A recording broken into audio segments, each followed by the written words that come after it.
Hello বন্ধুরা, আমি সুপর্ণা আজকে নিয়ে এসেছি একটা রান্নার ভিডিও।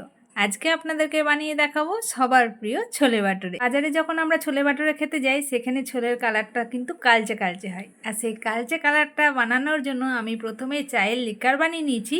আর সেই লিকারটা দিয়ে ছোলেটা সেদ্ধ হওয়ার জন্য বসিয়েছি, সাথে দিয়েছি একটুখানি লবণ। ছোলেটা আমার যতক্ষণে সেদ্ধ হচ্ছে ততক্ষণে ময়দাটা মাখিয়ে নিই। আমি এখানে 3 কাপ ময়দা নিয়েছি, সাথে অ্যাড করেছি হাফ চামচ বেকিং পাউডার, 1 চিমটে বেকিং সোডা, অল্প লবণ। ভালোভাবে ময়দাটা মাখিয়ে নেওয়ার পর অ্যাড করলাম হাফ কাপ টক দই, অল্প চিনি আর 2 চামচ রিফাইন অয়েল।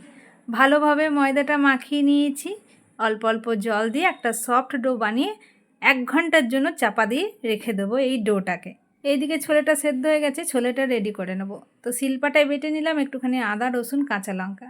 এদিকে কড়াইয়ে তেল গরম করে ফোড়নে দিয়েছি একটুখানি জিরে, তেজপাতা।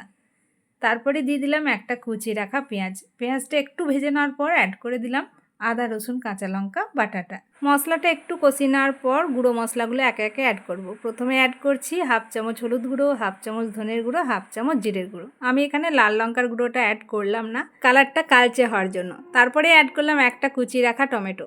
মশলাটা যাতে ধরে না যায় তার জন্য জল অ্যাড করব। তা আমি এখানে ছোলের সেদ্ধ জলটাই অ্যাড করেছি। মশলাটা আবারও ভালোভাবে কষিয়ে নিয়েছি। আমি এখানে লবণ অ্যাড করিনি, কারণ ছোলেটা সেদ্ধ হওয়ার সময় লবণ দিয়েছিলাম সে কারণে। আর একটুখানি মিষ্টি অ্যাড করতে হবে, ব্যাস ছোলেটা ফুটে উঠলেই ছোলে একেবারে রেডি। যতক্ষণে এইদিকে ছোলেটা হচ্ছে ততক্ষণে চলুন ওইদিকে ভাটুরাগুলো ভেজে নিই। ভাটুরাগুলো ভাজার জন্য আমি এপাশে তেল গরম হওয়ার জন্য বসিয়েছিলাম। তো ভাটুরা ভাজার জন্য তেলটা খুব ভালোভাবে গরম করতে হবে। তেল তো আমার ভালোভাবে গরম হয়ে গেছে। আর লুচির থেকে একটু বড় বড় করে বেলতে হবে। তো দেখতেই পাচ্ছেন যে আমার বাটুরাগুলো কত সুন্দর ফুলছে আর কত বড় বড় হয়েছে। আর আমার এই ছোলে বাটুরের রেসিপিটা আপনাদের কেমন লাগলো অতি অবশ্যই কিন্তু কমেন্টে জানাতে ভুলবেন না। আর যদি ভালো লেগে থাকে ছেড়ে যাওয়ার আগে একটা লাইক করবেন। আর আমার নতুন বন্ধুরা চ্যানেলটাকে সাবস্ক্রাইব করে দিয়ে আমার পাশে থাকবেন। আজকের মতো এই পর্যন্তই, আবার ফিরে আসবো নতুন কিছু নিয়ে। টাটা।